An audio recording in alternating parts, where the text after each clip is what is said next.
और वहीं विधानसभा में बाजरा खरीद को लेकर के कांग्रेस के हंगामे पर मुख्यमंत्री भजनलाल शर्मा ने पलटवार किया। उन्होंने कहा कि कांग्रेस सरकार में किसानों को धरने देने पड़े थे, बाजरा भी 1400 रुपए में बेचना पड़ा था। सवाल पूछा गया कि बाजरे की कितनी खरीद हुई है। हमारी सरकार बनने के बाद तो पहली बार फसल अब आएगी। सीएम ने कहा कि सवाल करते हो तो जवाब सुनने की जिम्मेदारी भी होनी चाहिए। मंत्री जी ने कहा कि आगामी बाजरे की फसल एमएसपी पर खरीदने के लिए केंद्र सरकार को पत्र लिख रहे हैं, लेकिन इस बात पर भी विचार करना चाहिए कि 5 साल में कितनी खरीद की गई है। बाजरा खरीद को लेकर के निर्दलीय विधायक ऋतु बनावत ने सवाल पूछा था कि कांग्रेस विधायक के हंगामे से स्पीकर वासुदेव देवनानी ने नाराजगी जाहिर की और विधायकों को बाहर निकालने की चेतावनी दी।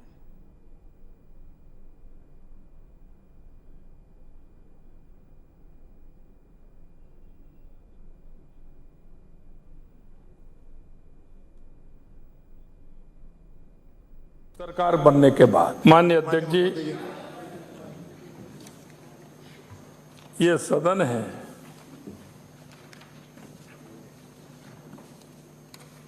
सदन में आवश्यक है प्रश्नोत्तर। अगर प्रश्न किया है तो उत्तर सुनने की जिम्मेदारी भी होनी चाहिए।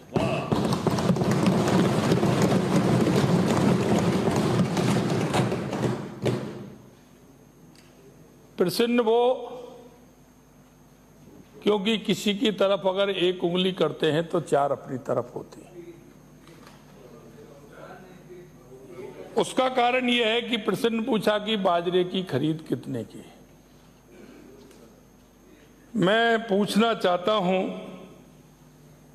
कि बाजरे की फसल अभी आने वाली है, सरकार के बाद शायद ये पहली फसल होगी सरकार बनने के बाद, लेकिन इस बात का भी विचार करना चाहिए कि 5 साल के अंदर हमने उस पर कितना खरीदारी की।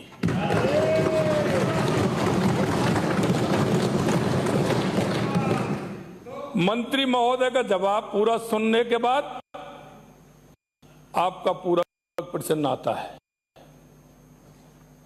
पहले मंत्री जी का पूरा जवाब आप सुनिए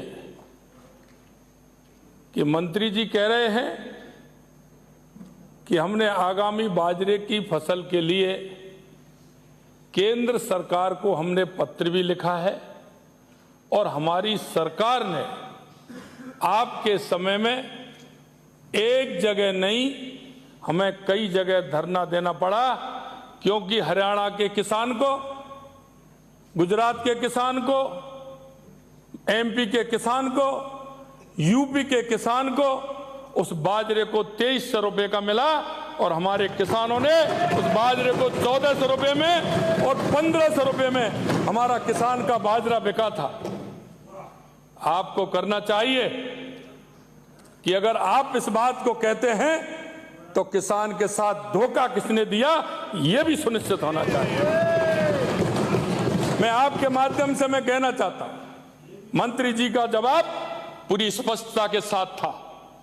हमने सुना है, हमारी सरकार जो कुछ कहेगी वो करके दिखाएगी, ये हम विश्वास दिलाते हैं। हम राजस्थान की जनता के बीच में अगर हमारे किसी भी जनप्रतिनिधि ने जनता के आश्वासन में एक शब्द भी निकाला है, हम आपको विश्वास दिलाते हैं उस शब्द का जवाब भी हम देंगे।